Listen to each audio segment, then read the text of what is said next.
Okay. So today our first topic of our discussion, the very first discussion of causeless being, we're gonna be about the controlled hallucination, and we're gonna try to prove that how our reality is just a controlled hallucination for us. So, in basically in 45 minutes, we'll prove these three things: that who programmed us to want what we want, like we think that we want the things that we think we want, but we don't, and those desires were not those desires didn't originate within us. It was implanted in us, and who planted those things, and why your brain is lying, and why that's actually a wonderful thing. And thirdly, how to hijack this hallucination and control this hallucination in a way. Um, so what we're gonna talk about is basically the psychological mechanism that runs our life without our permission, actually, and how desires arise within us. And basically, the line is that you were designed to be unhappy because the default programming of our mind is to be unhappy, and the default programming of the society is to make you unhappy because that's how you will, be a good resource for them to exploit. And so we'll start with that. So our first structure is just a little bit of history so that we come to the same page.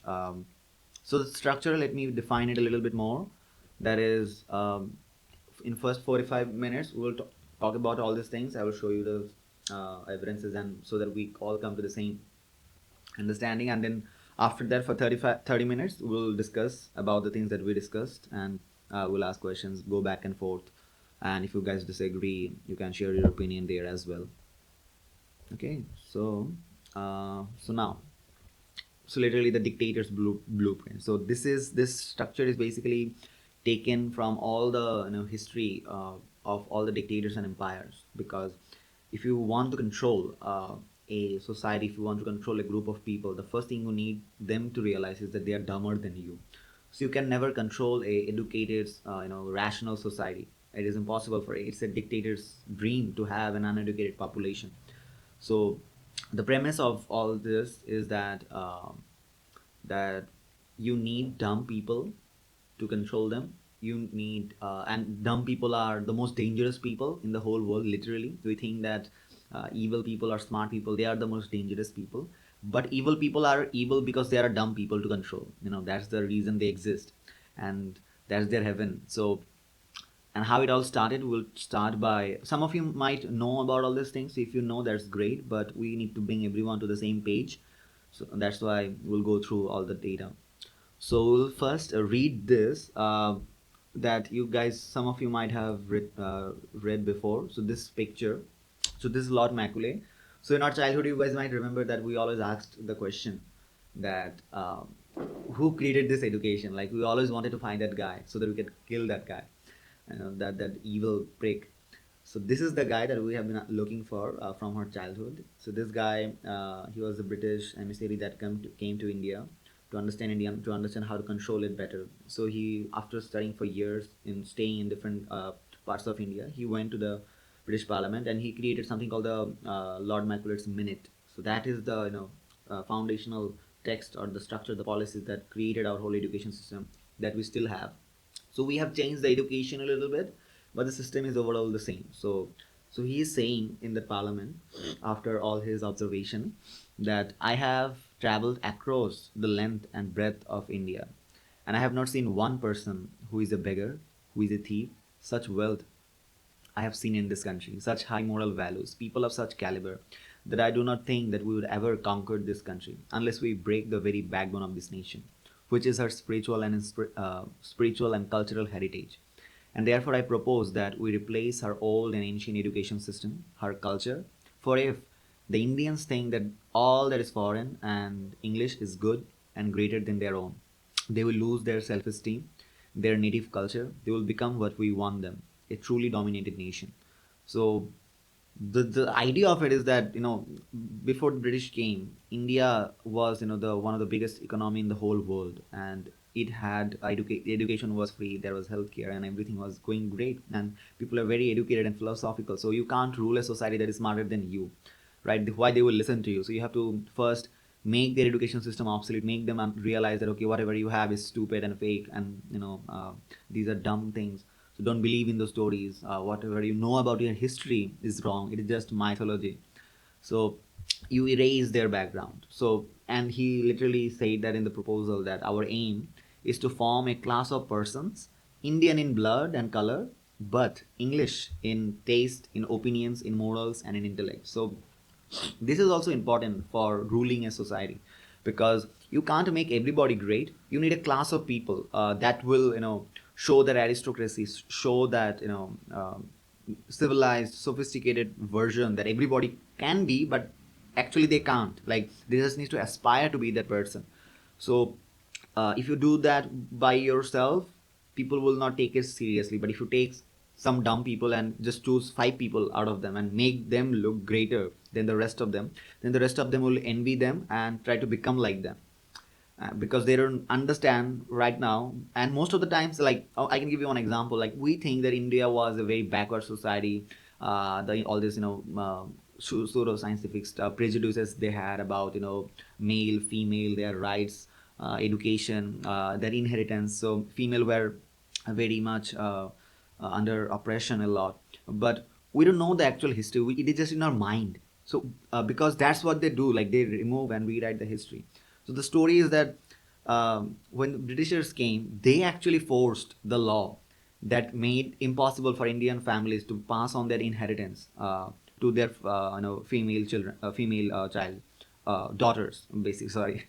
So it was prohibited for them. So either if you don't have a male heir to your family, your properties will go to the Britishers. So everybody was going after, I want a male kid, I want a male kid. I can't afford to have a female kid. At least I need one male heir.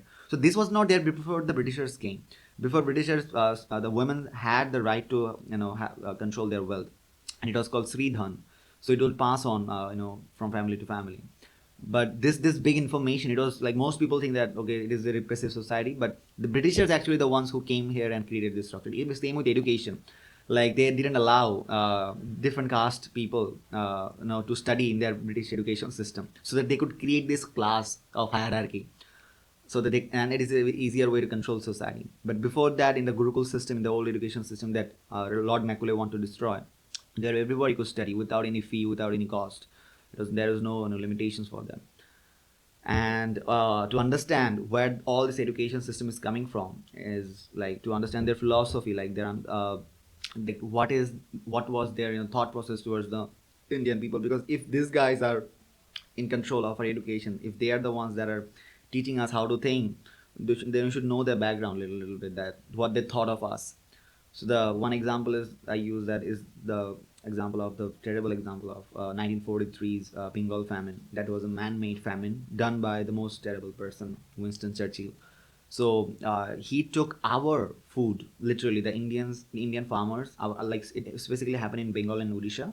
So he took our food that we harvested, we put the effort, and we did all the work, and he took our food and took it back to Europe for the World War II fighters, and people here died by millions and millions. Like, there was around 3.9 or 8 million people, 40 lakh people died just out of hunger. And when he was asked about this, that like, don't you think your policies are making all this happen? So he said that I hate Indians. They are beastly people with a beastly religion, and the famine was their own fault for breeding like rabbits. So that was their attitude towards our Indian subcontinent people. And like, how can still as a society, just because we don't know about this, how can as a society, after even they left, we can accept the system that they created, the same job structure, the same exams, everything is the same that they created for us, and we are still accepting it, even though that's the attitude that they have, and and they're openly saying what they're doing. Their purpose was very clear behind creating this system. So, and when he was asked, like when Gandhi wrote a letter to Winston Churchill that help us, and like, people are dying here, and the pictures, oh my god, you should just search Bengal famine 1943. You will find pictures. These are horrible. I wanted to add some pictures, but I thought it's too much.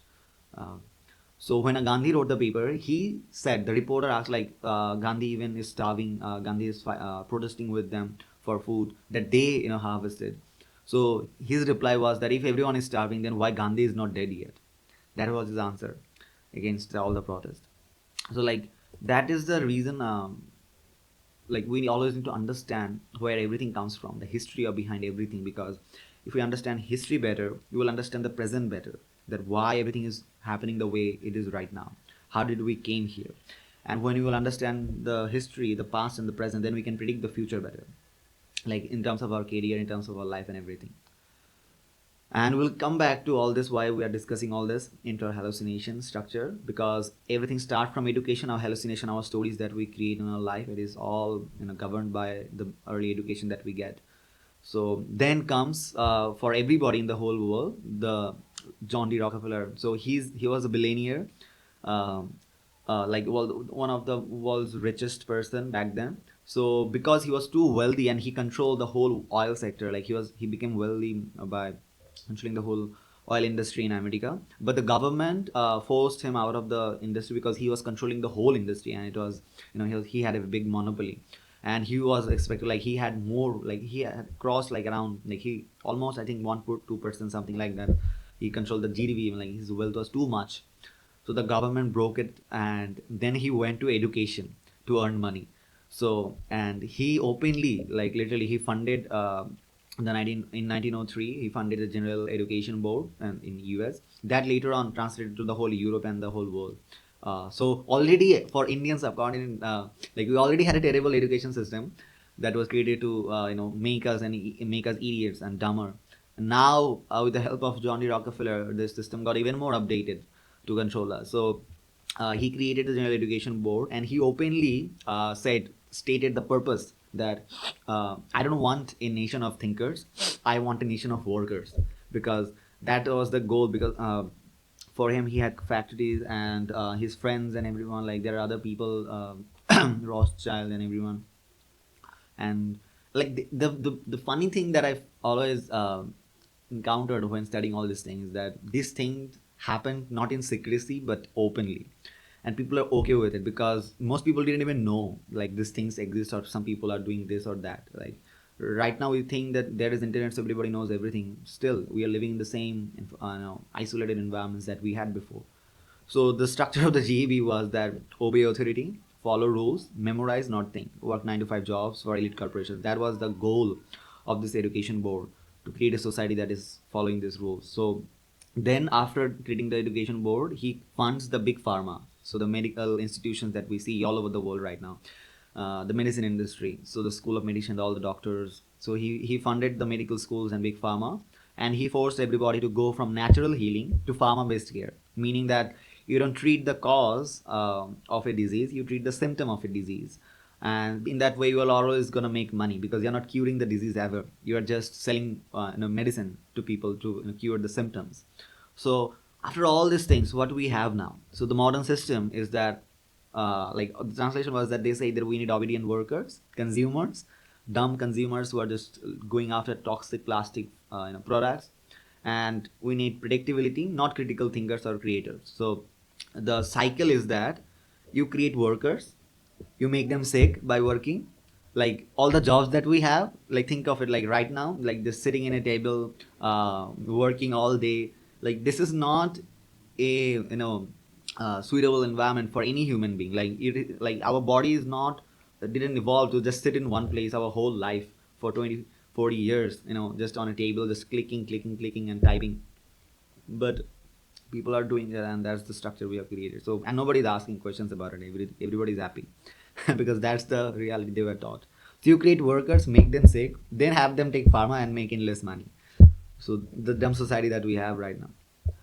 And the pattern of education is that that happened, that you create indigenous knowledge systems, basically meaning that all the knowledge that is necessary for a human survival, like basic stuff, your health, like how to grow food, how to even read ingredients in any food that we eat. We don't even know, we all the ingredients that we read, we don't understand it shit. So we destroy all the indigenous knowledge system, like from about environment, about our health, about our culture, about our heritage. Destroy all those things. You devalue local languages. That's we have seen, like English is somehow the language of the higher classes in Indian subcontinents, in Africa and other countries. So you devalue their local language, their epistemologies, and then you create dependency on external validation. So that's the biggest stuff. Like this class of persons that we are talking about here, you can see this in every society. So there is always a class of this person who are the holy grail, they're the people who represent that validation. Like they go to the Western institutions, like in India, in Bangladesh, in Pakistan, if you go to in Asian countries, they all have this this desire, this innate desire to look for external validation. Like, oh, I am validated by these institutions. It can be any company, it can be Google, anything. Like looking up to somebody and having some value in your life just because they give you that value, not because of the work that you do or the life that you live or the people that you share your life with. So, and you produce efficient workers, not autonomous thinkers.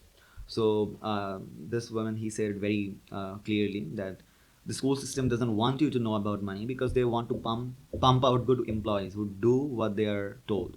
So just think about it, like ever in our life, in any education institutions, all this knowledge, ever did anyone teach anybody money? And Harvard openly says is that we don't talk about money at Harvard. Like how stupid that is. Like you want all this education, and then think about it, like there is one example, uh, like if you take like a 45-year doctor, a great doctor, a microbiologist or whatever, but if you ask them to do his finances, she can't do it, because she was not taught to do it. Although she has so knowledge about biology and everything, she's so educated, but she's dumb about money. And that's how you control them. That's how the banks, the institutions, and everybody, like we are never taught how money works, how the flow of economy, every like the basic stuff that governs our life, controls our life, how the everything that that encompasses the politics of today's world is out of our understanding. And nobody teaches, even though we have so many educated people, and sometimes we just get a we don't like, it is confusing for people, like when they grow up studying all this stuff, but all the basics, necessities of life, they don't even know what shit they should do about taking a loan, buying a house, buying a car, basic everyday necessity life. And when they go through life, they realize that whatever I studied all my life, like they feel shocked. And by the time they understand, they realize that I was brainwashed. Then there is no way out. So you in school, and because it is actually, this is also a great parallel that I have found, is that everything that we are taught in school is totally opposite of what happens in reality. Like totally opposite. You are taught the exact wrong things that you shouldn't learn, that you should be aware of taking those mistakes. So in school you are taught don't make mistakes, but in reality when we do the work, mistakes are data. The more you do mistakes, the more you become better at something. If you don't do mistakes, you are just a dumb, you are just an idiot, like incompetent person. And in school you are taught do it alone, like there is all this competition, you have to be better than everybody on all this work. And you can't have friendship with your friend, genuine friendship, because you have to always be the first kid and there is only one position. But in reality, you can never work alone. You always need collaboration, and nobody needs collaboration in school. You're always fighting for some same stuff. And in school, you're always taught there is only one right answer. If you don't write it, the teacher will not give you the marks. But in reality, multiple value solutions are there. And if you just go after one right solution, then you will never get the answer. Because nothing is predictable, nothing is fixed in reality. And believe authority has the answer. Always. Anything happens, authority has the answer. Small things. But in reality, authority is never wrong. There is all the solution most of the times comes from the underdogs. And so this system is literally, I think, criminal. It systematically kills. It has natural curiosity and the spirit of learning. So Richard Feynman, one of the greats. So Richard Feynman, he was a physicist, theoretical physicist. He worked in the Manhattan project as well, and his Feynman equations. And he's one of the best teachers the world has ever had. So he said that I couldn't see how anyone could be educated by this self-propagating system in which people pass exams, teach others to pass exams, but nobody knows anything. That's the same structure that we have also in our country, that people study all his life, like to get into public universities, and they teach other people them how to get into public universities, but they don't do anything. Like when they pass out of the public universities, or they have entered the institutions, they're not doing anything. They are now teaching other people how to get into the same stupid system. It's like a vicious cycle. Like they're not getting any job, they're not creating some value in the society, they're not creating any companies, solving some problems, nothing. They are just like just teaching other people how to now pass the same exam that they passed. Like that is the cycle that is going on, and people are valuing it, like appreciating it, respecting it. And then he said, like Richard Feynman said, never confuse education with intelligence. That's the basic stuff. So you can have a PhD and still be an idiot. So there is a famous acronym right now. So PhD right now, most people, we like, I also think PhD means like permanent head damage, literally, because it makes your mind more narrow. Like if you don't understand the underlying philosophy behind it, most people just they become more narrower. Not their mind doesn't get broadened, they just become more narrower just because they have a PhD, because they now they say everything in the world needs to be solved in my narrow lens. If it doesn't fit this, then the reality is wrong, not me. And our famous Albert Einstein said, blind regurgitation and rote memorization is not education. So now we have our consumerist trap. So now we'll talk about the hallucination stuff, like why all this information that is coming in our mind, that we think that is very normal, or the desires that we have, or the inclination hearing, but we are just hearing the same stuff. And we'll now break it down, what happened in our brain when these things happen, and how it relates to other parts of our life. So, in consumerist trap, what happens is that everybody is selling us happiness. But if we think about our past, does any of us remember what toys we played with when we were a kid? Like, no. If I ask now any of you, uh, like when you were a 5-year-old kid, or 2 or 2-year-old kid, remember that toy you used to always have, and you played with it all day. But right now, if I ask you, where is that toy, none of us know, none of us cares. But when you were a 2-year-old child, that was the center of your life, that was the center of your happiness, all the joy that you got from it. But that object was not the source of happiness. If that was the source of happiness, then everybody still now, and everybody in the whole world will be happy just by playing with it. The object was just a way for your mind to create the story that, okay, this is what gives me happiness. Same things with, like, we will see that some our parents who watch TV serials, we think that it's disgusting, stupid, how can anyone love these things? But our parents, in Indian parents, they love TV serials. They watch Star Josh and every Bangla, all this series, and they can watch it for hours and hours and hours, and they get real joy from it. But the TV serial is not the source of happiness for them. The source of happiness is within, and they have created a story. The society and their surroundings have programmed them in a way that they think that now this thing is the cause of my happiness, and now they're stuck in that.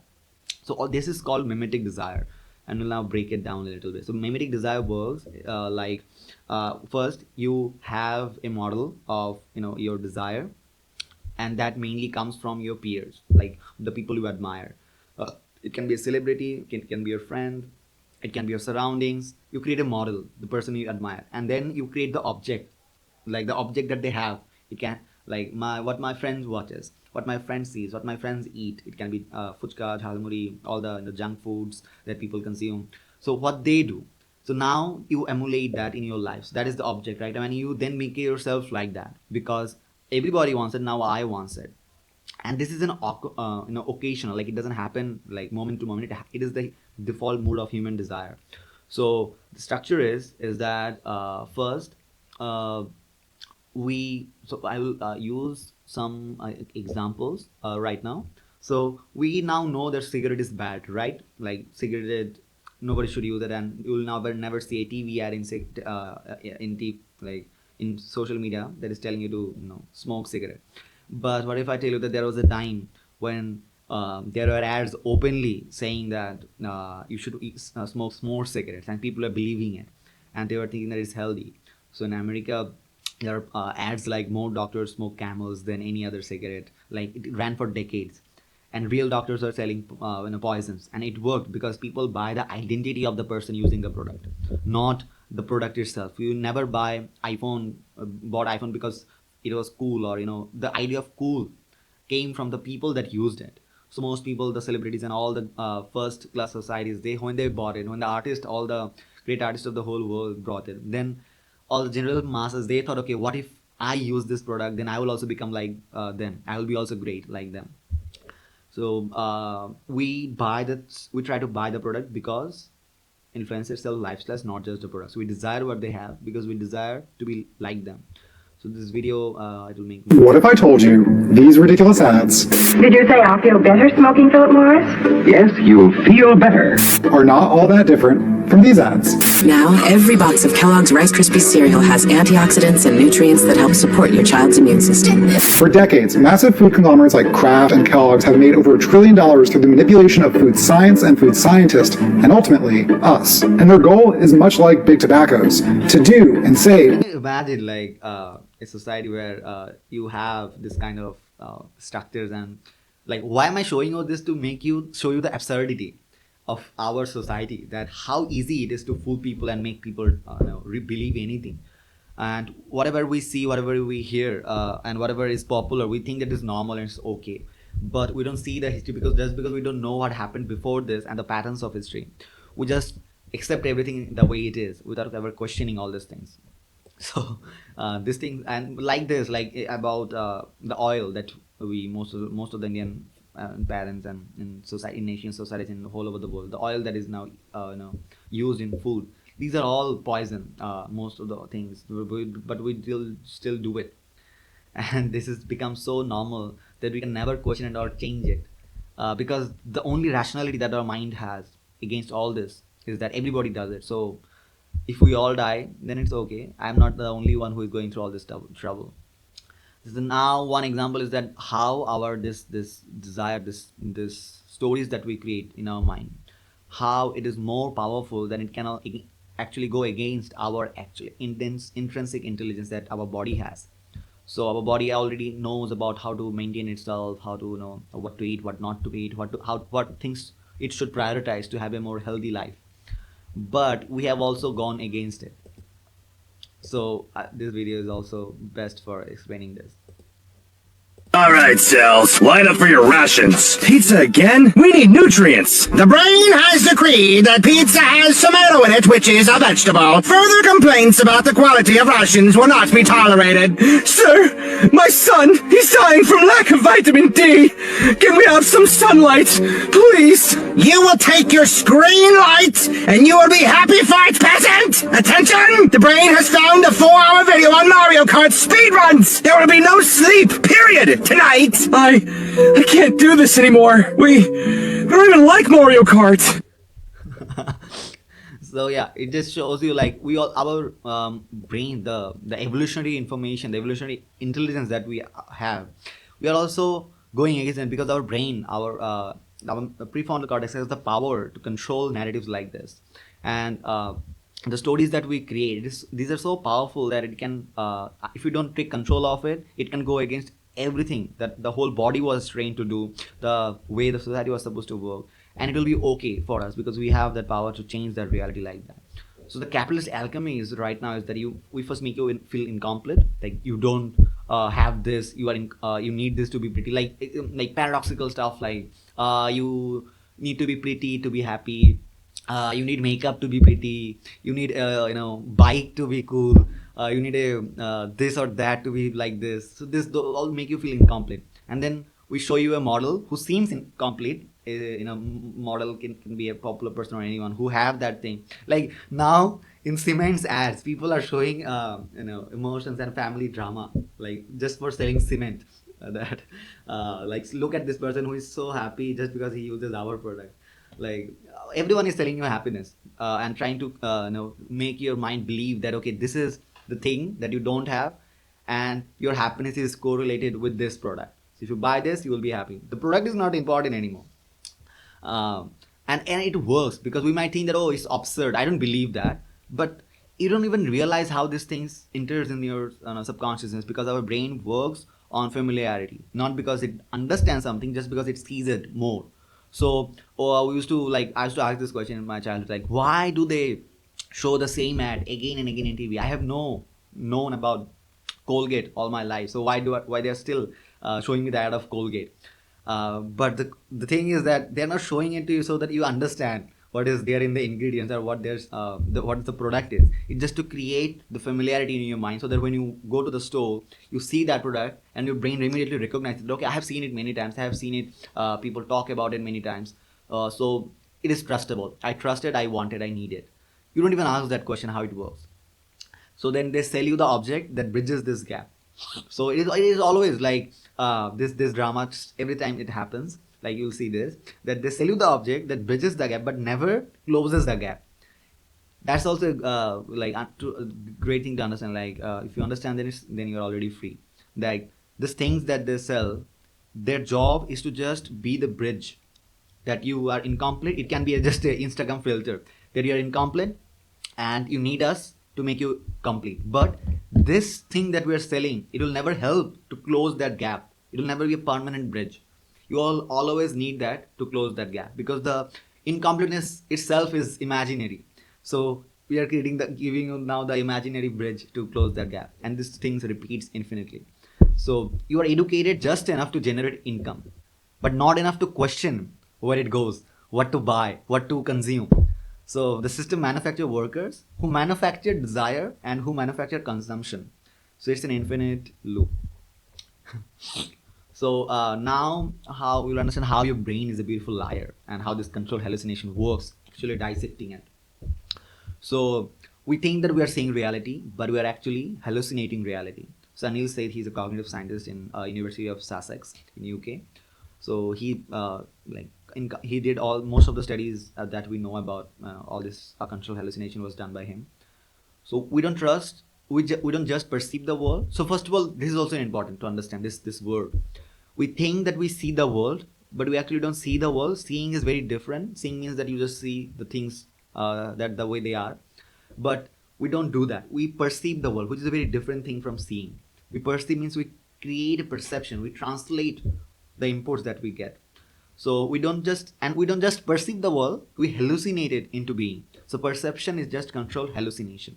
And how it works, that our brains receives 1 billion bits per second, like the sensory input that we get, it is 1000 million bits per second. So 1000 million inputs our brain is getting from our eyes, our ears, all our 5 senses. And then what it does the conscious processing. And our brain, it can only process 10 inputs per second.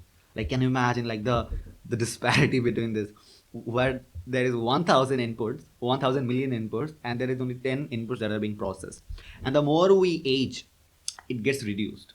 So why it gets reduced, I will explain that later. So then this conscious processing happens, and then the predicting starts. So the brain then predicts based on its past experience. So all the things that you have already processed, like, okay, this is what humans look like, this is what how society is, this is what money is, this is what like the structure of reality is. And based on all your past experiences and the conditioning that we are told by all these people that we talked about, like the marketing agencies, all the education system, then your brain predicts based on all this past experience, and then it creates a narrative from all this noise and updating only when the prediction fails.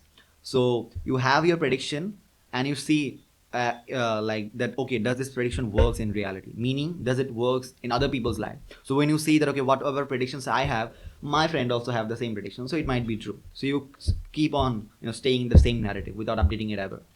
And when I said like the more you age, the conscious processing like it happens lesser, it means that you will realize that the more you will age, time feels slower,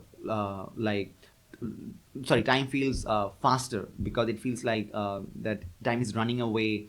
The reason it happens is that the more we age, this conscious processing even like doesn't happen that much. We work on prediction. Our brain mostly perceive reality as a prediction thing. Like, it doesn't register that many experiences and memories. And the sense of time that we have comes from our memory of events. And when we age, we don't register those events as much we do it when we were younger, because when we were younger, all the information and experiences are new. But the more you age, all these events seems familiar, and your brain already has a past experience of those events, and now it just predicts, okay, what will gonna happen, without processing it that much. So when your brain stop processing that much, time feels like it's just going faster and faster, and you feel like you're aging so fast. Like the more you will age, from 25 to 30, you will feel like, okay, how did all this happen in 5 years? Then from 30 to 40, time will even fly more fast. And the more you age like that, your life will be shortened, and it will actually feel like that, where my days are going, why everything is just going so fast, because you're processing less right now. and you can stop it by just being conscious and even okay. So okay, yeah, we got the structure is here right now. So you are not seeing what's there, you're seeing your brain's best statistical guess about what's probably there, because you have to understand it's like you are in a closed room, like your brain is totally blocked out and it is inside your skull. It can't see stuff, it is just getting electrical signal from your eyes. So it is just guessing, okay, what this means, what that means. So you get a perception, you then predict, and you predict based on your past experience. And your past experience are what? The stories you were told by others, by your education, by marketing industries, by your parents, or whatever. And do you now want these stories to be written by the peoples like Macaulay, Rockefeller, advertisers, algorithms? That's the thing that we are discussing today. Like, do we want that? I don't think anybody wants that. So you are perceiving a controlled hallucination programmed by people who profit from your predictability. So the proposition is that if you are hallucinating anyway, you can choose what to hallucinate, right? So this video we just saw. So now the purpose paradox is that now why this is important and how it relates to our life as a large. So the purpose paradox is that why having a life purpose is actually a prison, and why the controlled hallucination doesn't support the having a fixed purpose. So from our childhood we have been trained to believe that we all need a purpose. Without purpose we'll be lost. Like we used to write aim in life and this and that, whatever. And if you don't find your purpose, you can never do anything in life, and you need to find your purpose as early as possible. Like the younger you are, the better, and you have to know your why. But our argument here is that purpose is actually a trap, because the paradox is that when you define your purpose, you simultaneously define everything else that is not your purpose. So you stop evolving, and the earlier you do it, the more, like, the higher the possibility is that you'll become a robot. You'll be less successful in life because you are not training your mind to be flexible. You're just putting a full stop here, that okay, this is my purpose and I will not venture out to anything else, and this is what I will learn just. And you just commit to one hallucination while infinite others exist. So, and you create an identity rigidity in a fluid universe, that okay, oh, I am this, I'm a physics lover, I'm a math lover, oh, I am fearful of math, or this or that. Like all this identity, like you become rigid and you don't evolve that much, you don't learn that much. You have a prefixed like understanding, like okay, this is what I am, I'm not interested in money, I'll never learn about money, I don't like playing, I don't like to go outside, or I don't like physical games, whatever. All these stories that we tell, these hallucinatory stories, and then you imprison yourself in a story that may never serve your future version of you. So in future you might change, but now that you have a fixed story, obviously that fixed story, that old story will not serve your present version.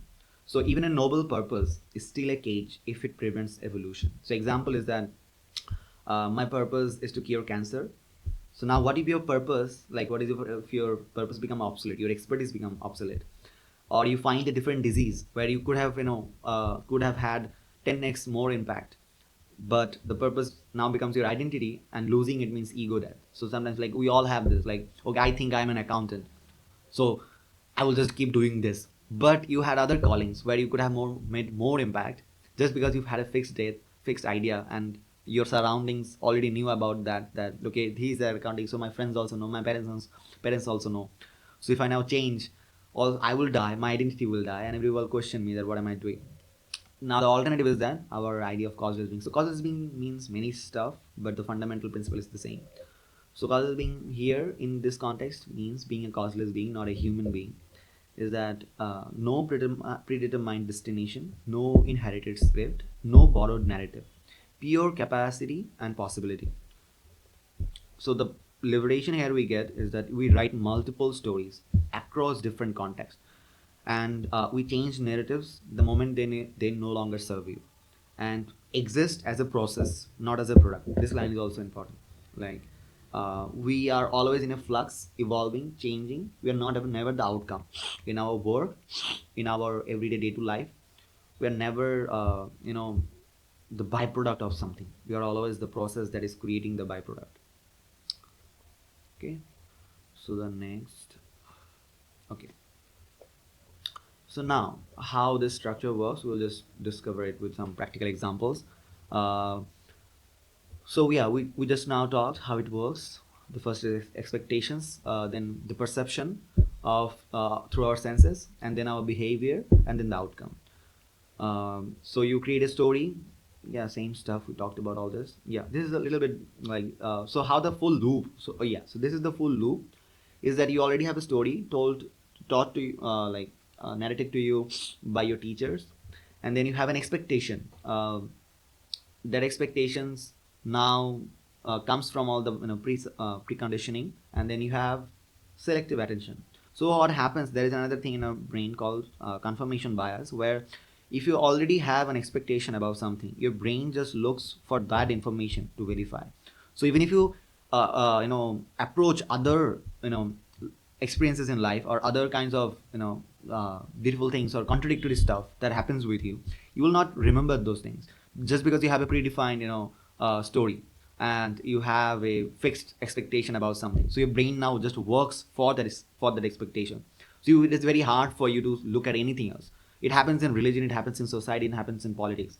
Like everybody have their own biases and leanings. So just because they have those biases, now their brain just only look for those stuff. They never, even if the thing is literally in front of them, they will never see it. They will try to avoid it and they will not digest it because it goes against. And it is also not healthy as a for your survival purpose, because you need to feel secure and safe. So your brains works like that. If you all the time were just getting information that is contradictory to your existence, then you will freak out every second. Like every second you will be just scared. Oh, what is going on? What is happening? Because nothing makes sense right now. So it is also we are trained for all these structures because of our survival. But right now that our survival is ensured, all these things are actually going against us. We are not understanding how our faculties works.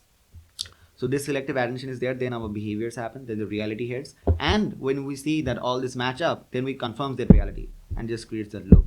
So the examples are, scientific evidence is that one famous example is the placebo effect.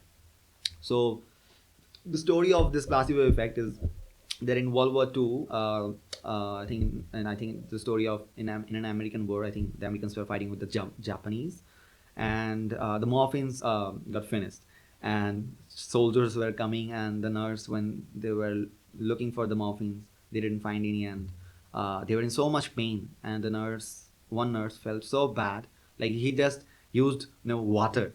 There was nothing there, no saline and nothing. He just used water or something. I think saline, not water. Sorry, she used saline other than morphine, and he injected it.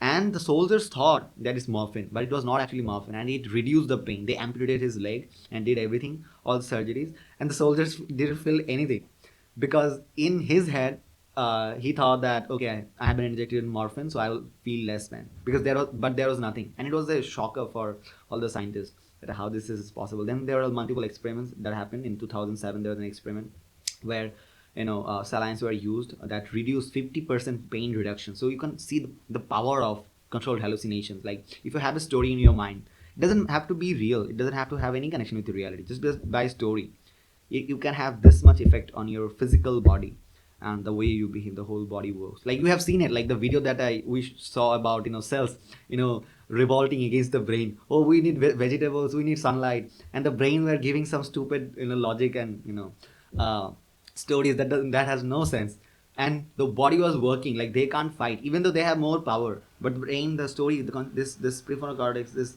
our hippocampus, the memory section, it is so strong, it can just take over the whole system and go against its own intelligence. And then the Pygmalion effect is another great examples where teachers were told that some students were gifted, and just by saying, like this study happened in 1968 where two researchers, they falsely informed the teachers that certain students were high achievers, and just because the teachers had a preconditioned mind, like okay, these students are better, and they taught the students in that way because they thought, okay, these students need special attentions. And the students were also thinking that, okay, just because the teachers are thinking I'm great, I am brilliant, so I might be brilliant, and they outperformed all the other peers, all their friends, but they were just normal students, like they're not that studious students. Just because the teachers told them that you are great, because the teachers were also told that the students are great. So this is a cycle. Like it happens, like when we perceive someone in relationship, in life, when we see our friends in a certain way, even if that friend is not like that, then still, just because we accept and we expect that great behavior from that person will try to show those kind of behaviors, because we want to be validated by people we admire. It can be teachers, friends, our parents. Maybe a particular child is not that brilliant, but if the parents think that my child is great, then there is a high chance that the child will all one day be great. And because all these things comes from just presupposed like understanding and stories. And another big example is our cultural perception, that our societal norms, like what we think is normal in a society, also comes from controlled hallucinations, this cultural parallels that we have. So this weird ideas of like judging people based on their color, the clothes that they wear, how much body they are covering, the women, in terms of women we judge people like that. And depends on where you are. Like living with your parents is a bad thing in Western countries, but it's a normal thing in our countries. But these are very, very opposite things, and it just totally works based on what you were just told, what you were trained. Intercaste or interreligious marriage, it is really a big thing still in Indian subcontinents, in Bangladesh, and other countries. Like you can never do intercaste marriage. People, like your parents will gonna like freak out. And most lower caste, they can't even enter the temple or mosque or whatever. And different cultural stories are there, different realities are there. So so the conclusion is that we don't perceive the world, we actively construct it through prediction. What we expect to see literally shapes what we do, what we do see. Yeah. So one practical example that we already talked about it, but still just to go along, how our brain actually sees it.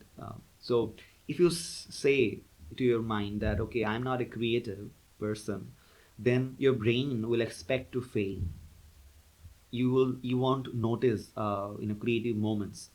You will not practice creative skills, because you will like just think that, okay, I'm not creative, so why bother about this. You will produce less uncreative, you will produce less creative stuff, and then your reality will confirm, okay, see, I'm not creative. But the reason your reality will be confirmed by this conclusion, because you already said that I'm not a creative, so now your brain will not even try to do those things. And we are not all born creative. We are all programmed into any skill that we have. And now if you say that, okay, creativity is a skill I'm developing, then your brain will expect gradual improvement, because it is already aspiring to be that. So it will try to do some improvements and notice some small creative moments in your life, in other people's life. You will try to practice some exercise. You will produce more creative work, and then your reality will confirm. So see, I am becoming more creative just by simple stuff, like just by saying that, okay, I am this. Or if you these are called affirmations. Just by saying to yourself out loud, it creates big differences in your mind. And the one example that I use, like when people say, oh, I don't care what people say, then I just tell to them, then if you really think that you don't care what people say, can you be in a relationship where your partner calls you donkey, or where your partners every time rather than using your name, every time uses the word moron? Will you be okay with that every time? Oh, hey moron, come here. Hey moron, do this. Like, if words doesn't matter, then just live with the person who always calls you moron.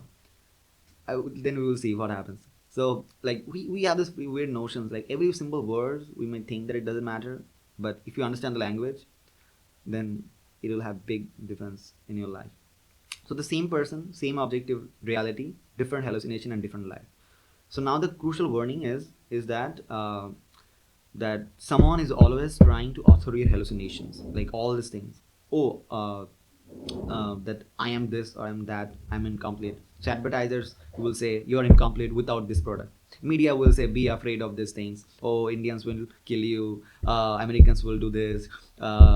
Or Pakistan will do this. Or like be afraid of your neighbors. These religious people are violent. Or you should not trust those people. Social media will tell you that you should be like everyone else. Social media is the worst, because it always confirms your reality. It never try to make you question anything, because whatever you are, doesn't matter how stupid you are or what conspiracy theories you believe, social media's algorithm's job is to just verify all the things that you think is true. So it will never make you question anything, and it will just show you all the people that are like you, so that you don't have to ever be in an uncomfortable situation. So now we have a binary choice. be authored or become an author. Okay, so there are now two paths. So continue being written, so meaning absorb mimetic desire. So Rene Girard, he's the guy who came up with this idea of mimetic desires. The idea is that we already discussed, that all our desires actually come from our surroundings, what we hear and what we see in like other people's life and the people we admire. It is like we can think about it, like all the football clubs that fight with each other, all the countries that fight with each other, all the products that we fight after, like stupid stuff. So either we absorb mimetic desires, chase happiness through consumption, hallucinate the reality advertisers design, leave the story Macaulay and Rockefeller started, or we become the author, recognize that we are hallucinating, and consciously choose which hallucinations serve us, and write the stories that evolve with us, just not fixed stories that go against us when we try to evolve. And we accept the terrifying responsibility of a causeless freedom, because we all just want, like we all say blindly, I want freedom, I want freedom, but does people really understand what freedom means? Like, it's terrifying to have actual freedom, because now there is no one to blame. Every decision you take in your life is your mistake, your fault. So like true freedom is actually terrifying, but you have to understand that you are actually creating the story, so that you can also evolve and change the stories when you have that freedom. Without that, you will always get stuck in the same loop. So so the truth about happiness is that happiness is then actually a choice, but suffering is the default. Why is the default? Not because the world wants you to be wants you to suffer. World in the sense the natural world, but yeah, still the natural world in some extent is always trying to kill you. Nature doesn't care about whether you live or die. But in terms of suffering, it is not, it is default, because all these institutions, all this society, you're designed to be unhappy.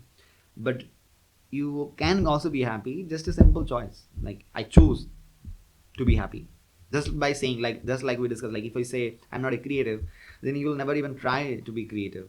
Just like if you say that, no, I'm not a happy person, and you'll never even, your brain will never even bother to look after or go after those kind of experiences. But if you say that, okay, I am happy, I'm a happy person, I'm content, I'm content with whatever I have, then your brain will try to see things in that way.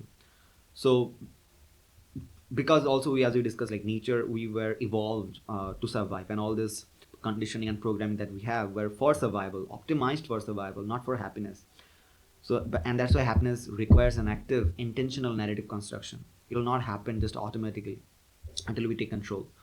And the way to get out of this mimetic trap is that, to tell yourselves, is that it sucks to be not liked, but it will suck more to be not yourself.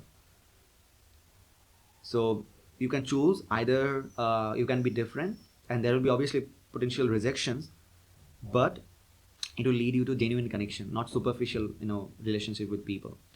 And you can either or choose that a copy, like in just a product out of a factory, and not there will be no authentic code, only shallow validation for performance. So like right now, we don't like the people that we see, like the cat people, the rat people in the world. They just that don't experience moments. They try to always capture moments, just performance. They don't experience feelings, they just perform things. So we don't want to be like that. So now we'll end it another with a narrowing it even more, like the passion paradox.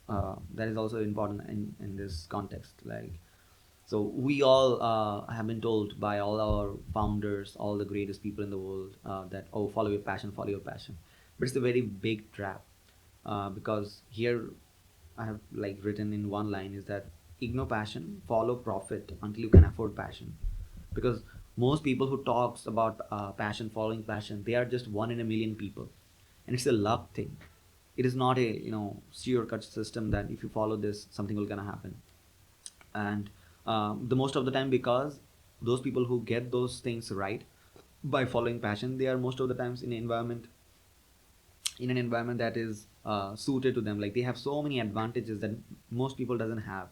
And those people who even get those things, it is out of just pure luck. Most of it is just luck, not because they were great. Doesn't matter how great you are, reality is too unpredictable for you to just go after passion when you don't have a backup when you have a family to take care of. Like for most people, it's a stupid advice.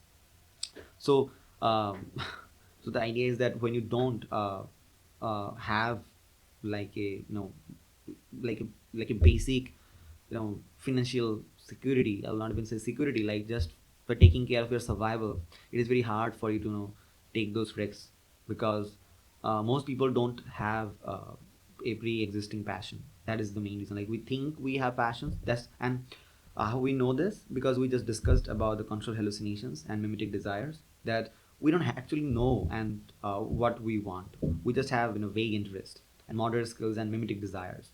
That is like told or to us just to sell products. Like in our country, when somebody is doing freelancing, then now everybody wants to do freelancing, because there are industries that wants to sell you this course.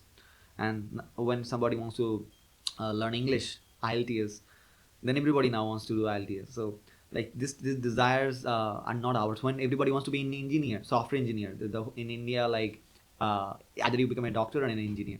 Like these are not your desires, your interest. These are narratives that are told to you, and now everybody becomes it. Then now there is no job right now, because there is a limited number of skills, people that companies can hire, and now everybody wants that job. So right now the same structure is there. Like there is so much supply, but there is no demand. So that the mechanism here works is that how your passion develops. That you are first of all good at something, and how you become good at something when somebody recognizes you. Somebody told, like the example that we take from that I shared with you some moments ago, that when students were told that they were good by the teachers, then the students started studying even more.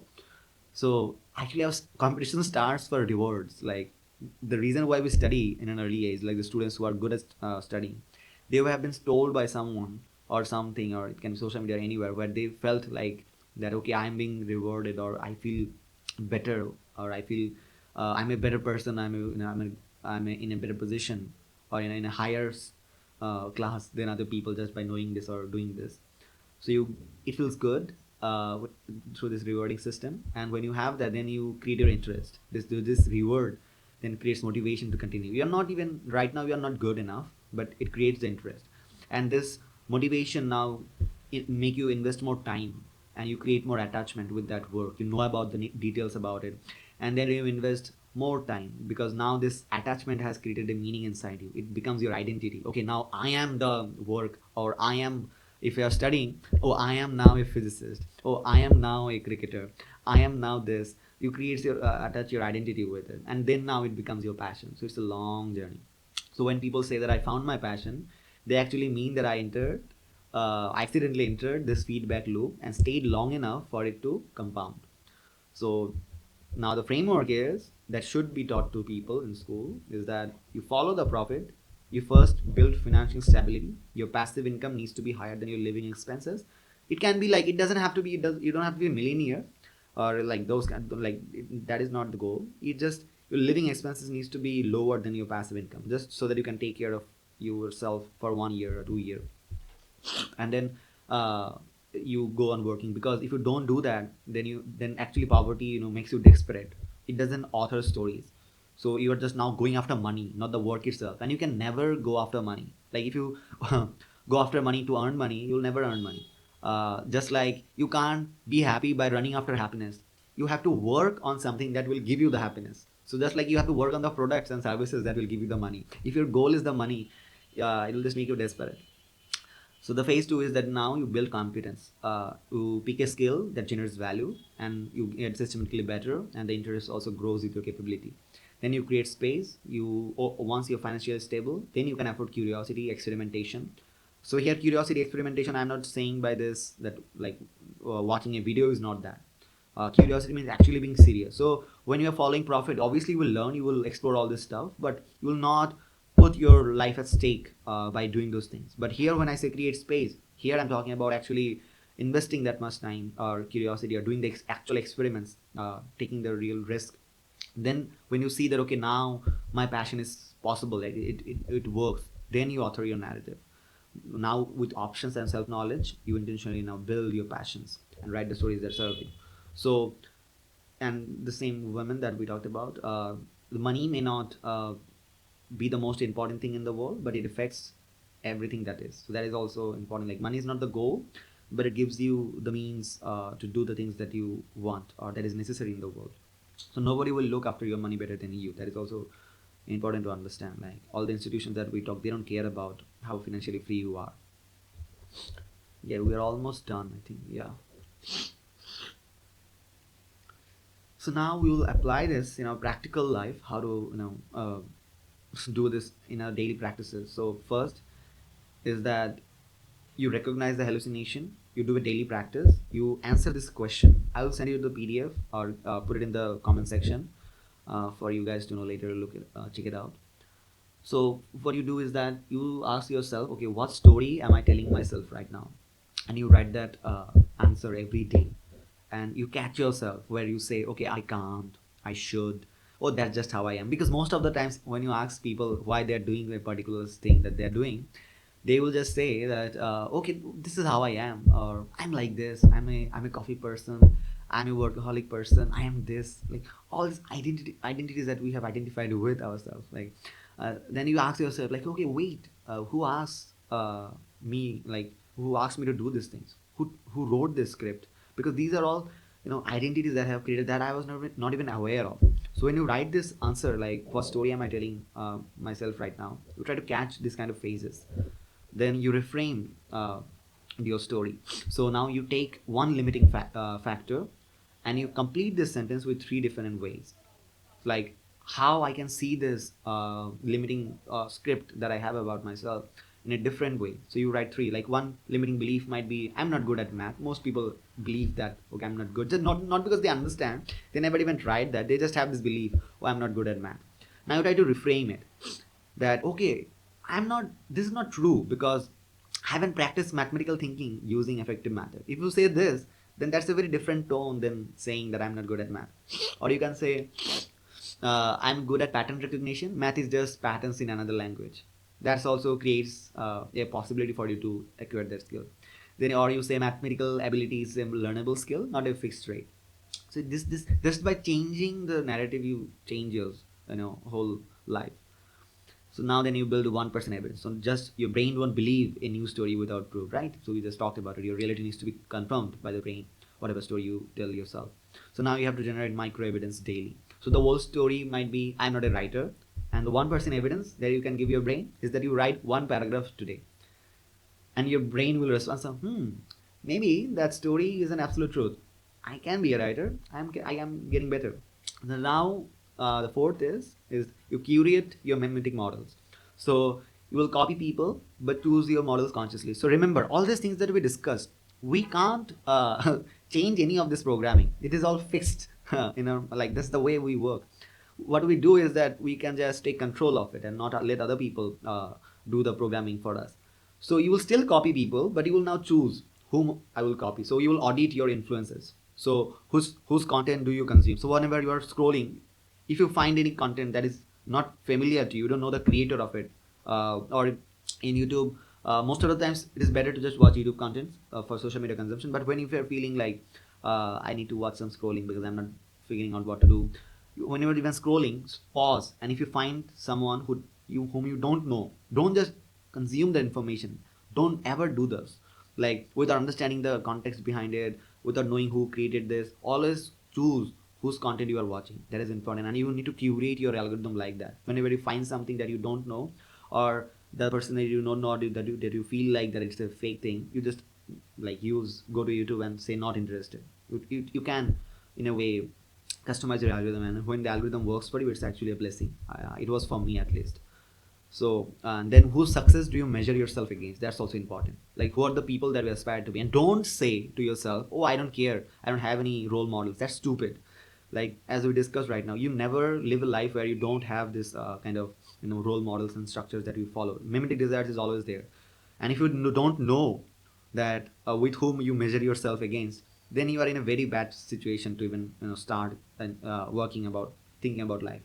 You need to be very clear with yourself. Okay, these are the person I think like this trait. I'm to be like become like him in this field, and to become like him in this aspect of life. So you need to have those clear structures. So, and don't ruthlessly unfollow. Yeah, that's what I meant by customizing your algorithm. Like anyone that make you feel inadequate, anything that is stupid or dumb you find in the internet, just unfollow, press on the three dots and just select not interested or don't recommend this channel. Just keep on doing it. If you keep on doing it for enough time, the algorithm will understand that what you want and what you don't. And you have to follow then expanders, so people whose narratives expand your sense of possibility, not limit it. So specifically what I mean by that is that founders, philosophers, scientists, there are so many great, and we have a whole platform in Eureka Collective where you can find all this people that you can follow and discover all this movies, stories, comedians, lecturers, philosophers that you can learn from. And then when you have that, fifth is now you iterate without attachment. That is also important. So when you have all these things, you can't also get fixed in this four structure that I just explained, because when you grow, you might also evolve all these things that you are already doing right now. So your last year's story was perfect for last year's versions of me, but right now the present version is not allowing that last year's story to work right now. It is prohibiting you or limiting you in a way.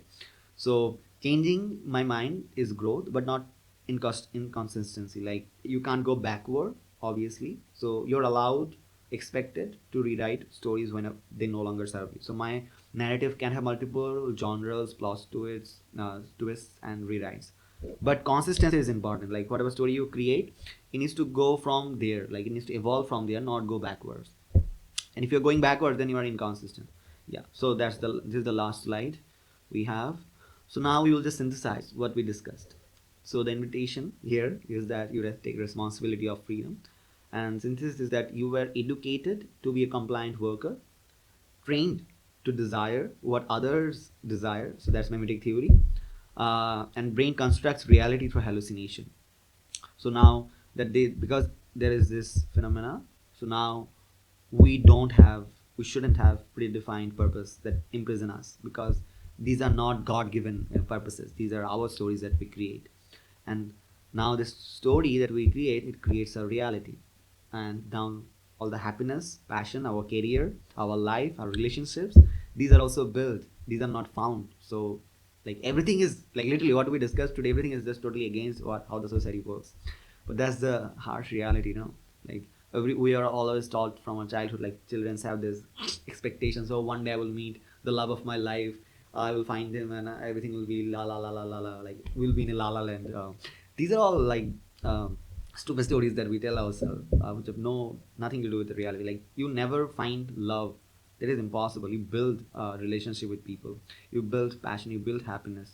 Like this bizarre stories that we tell ourselves that has no the stories also hurts our actual reality, because in reality, when we don't experience all these things that we expect, it also makes our self-esteem go down. Like you might think that, okay, all this thing that I'm telling myself, what is the big deal? Like, even if this doesn't work out, the big deal is that even if nobody sees you, you see yourself. Your reputation for you is very important. Doesn't matter if God is watching or not. You are at least watching what you are doing when you are in a closed door, or the way you are living your life, the decisions that you take. You know how I am and what a piece of shit I am. So if you have that understanding, and the moment you don't respect yourself, and the moment you don't love yourself, and you don't see that, okay, that okay, I know what is right, but I'm not doing the things that I should do.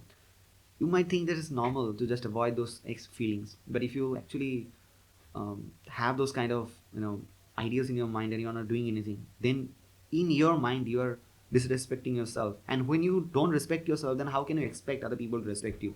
Because you project that personality right now outwards, and the way you perceive yourself, and never expect that anyone will ever respect you more than what you respect yourself. Like if you respect yourself this much, people will only respect you this much. So that's the way you need to start. Like, I am the observer of my life, I am the spectator of my life. So if I don't take responsibility here, nobody will.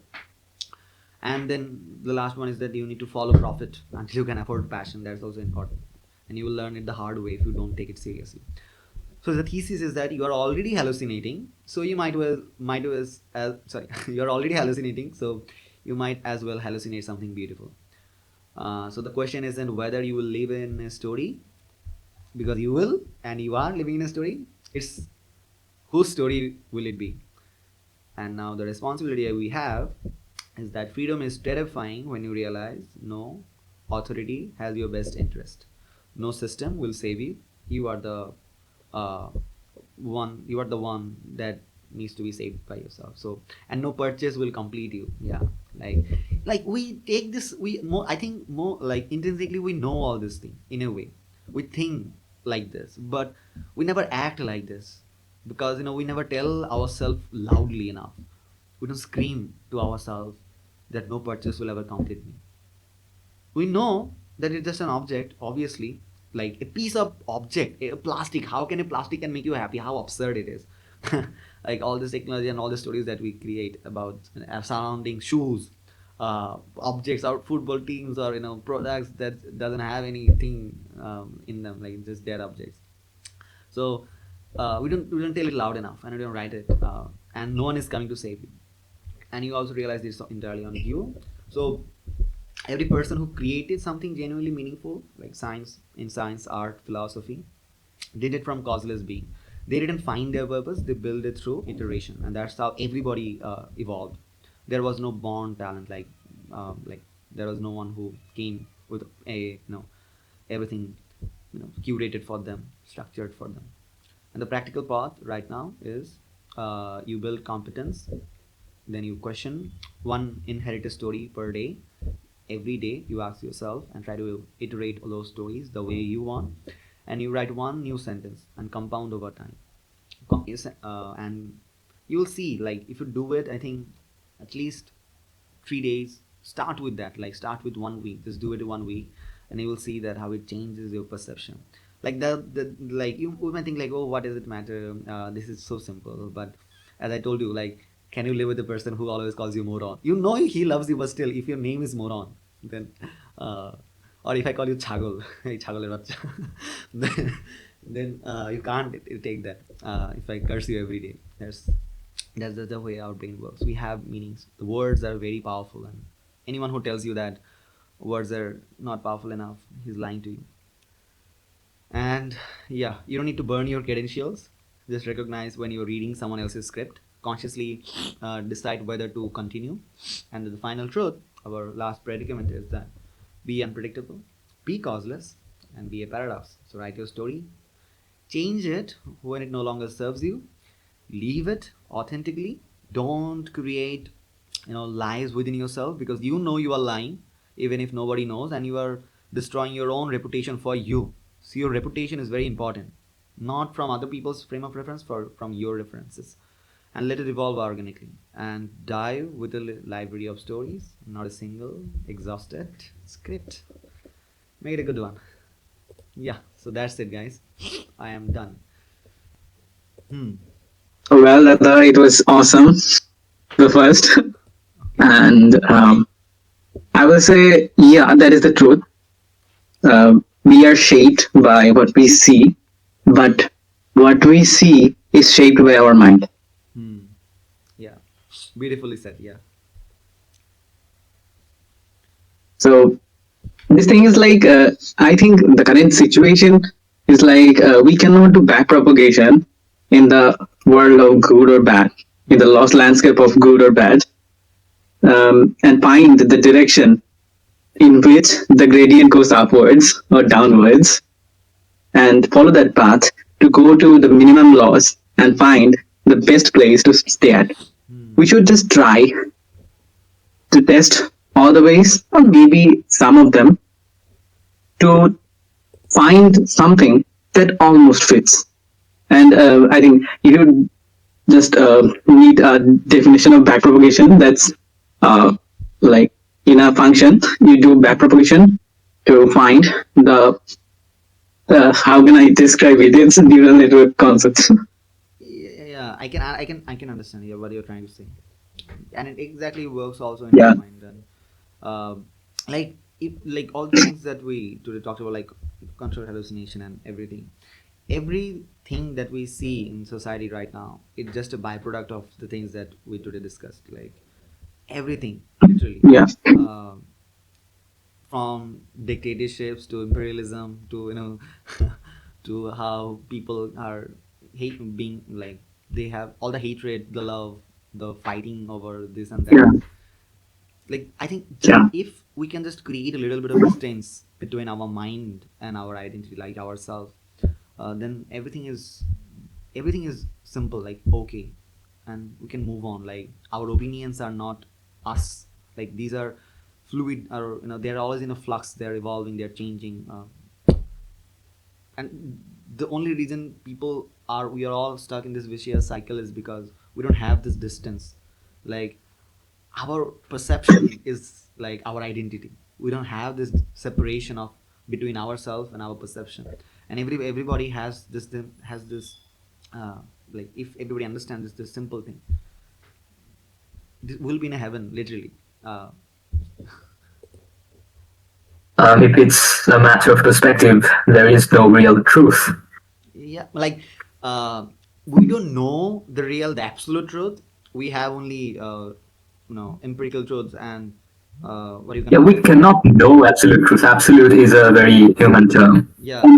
And I will say, there is nothing absolute in this world. Nothing. Like I mean, you cannot also say nothing. Nothing is also a we know human that. concept. There might be, Yeah. but we just don't know. Like Yeah. maybe there is a truth beyond what we can perceive, but that is not known to us. We can never know it in our perception. Yeah, that's the point. Yeah. Like, think of it. Can you think of nothing? You may think of something black, but Yeah. what is black? It is just the absence of photons that we perceive. So there is no nothing. Yeah. Yeah, in the same way, That's- we just don't know, and we have to accept that. Yeah. yeah. And that's a good thing actually. That's as we just discussed, like the purpose burden. Like if we have a like see this how simple the choice are. If somebody like one person can take this information, oh there are no absolute truths, so oh my god I'm purposeless, there are no directions in life, I'm stuck, like what to do, he will be in existential crisis. But another way to look at it, just simple small change in narrative is that oh there are no absolute truths, then I can create my own story and have a story that serves everybody and we can ever live happily ever after. So just a simple change in narrative. Like that's the thing, like happiness is a choice. You can choose to create a story that serves everybody, or you can be existentially in crisis, like oh there is no absolute truth, so we can do whatever we want. We can loot, we can kill, we can rob, we can rape. No one will stop us. It's just a matter of looking at things. It's a choice that we take.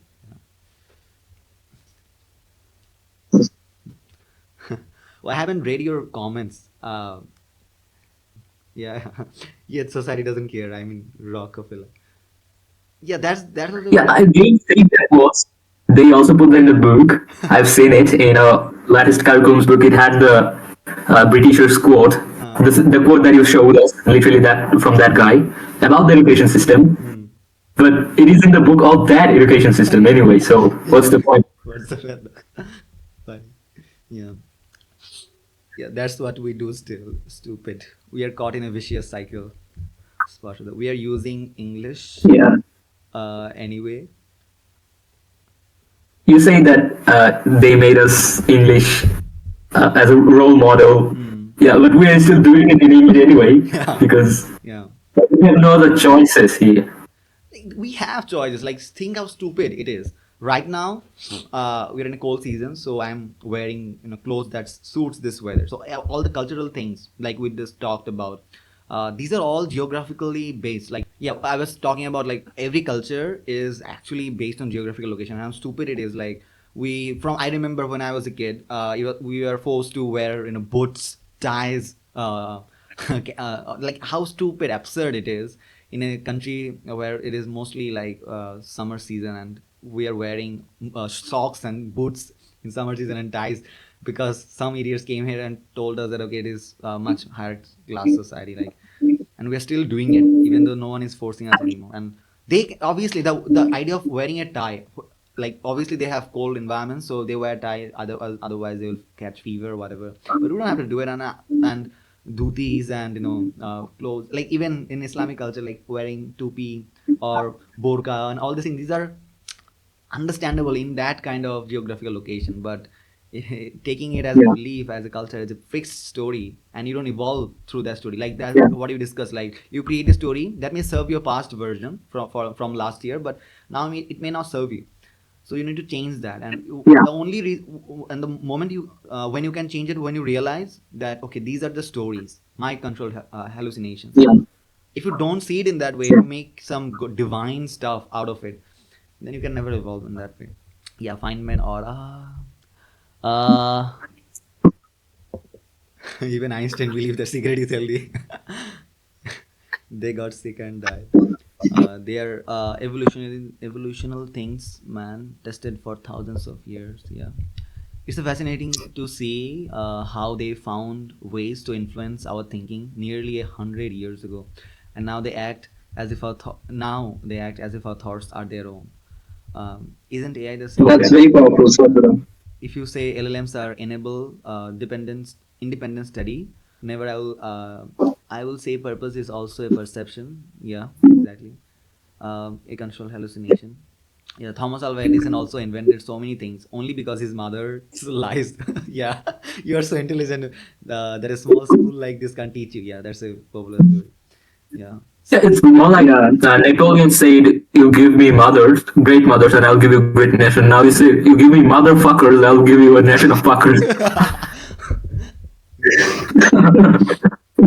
Yeah. Yeah. Whatever you invest time in is what becomes yours. My parents always want me to become a banker, but they don't try to understand what I want to be. Yeah. The situation is that we can't do our propagation in. yeah, I told when I came Yeah, I understood. to Yeah. the stage. Yeah, let me show you a video, another video. You'll understand. Okay. Okay, you can start. I haven't got that. What do you think? Disgusting. Right. Any girl with any decency would never walk in the street with them on. But it might well on Disgusting. Why? Well, I don't know. It's really disgusting. I wouldn't try one. Try and catch on your Wolverhampton. Well, I think it's just a gimmick, and I don't think any girl in their right mind would wear it. I don't think any decent. They don't have any culture. Like we think this kind of clothes are normal in the Western societies, but there was a time when it was not normal. When people also thought that it's stupid to know. Joshua, come to the conversation. The like we cannot really blame anything from a scientific point of view. The clothes are not really the matter anymore because those are adapted by us as we lived in the cold weathers. Like science has nothing to say about the left wings, right wings, blah blah blah. These are all human perceptions. I mean, social perceptions. Yeah. Like even in all these things that seems normal, like that we feel like that has been there for millennia, decades, and most in Indian societies, people blame the West for all this inappropriate, culture and behaviors that they think that is inappropriate. That was also not accepted in their societies as well when it first came. All things like when the education system first was introduced, nobody took it like accepted easily. Like they fought. And there are certain things that cannot be undone. Like think of racism, as it happened once. Now, if the big companies try to fix it, which they are trying by putting like the colors of like every colors of people in their videos and trailers and everything, but we can now notice that they have put all these colors of people there just in case we don't think it's racist.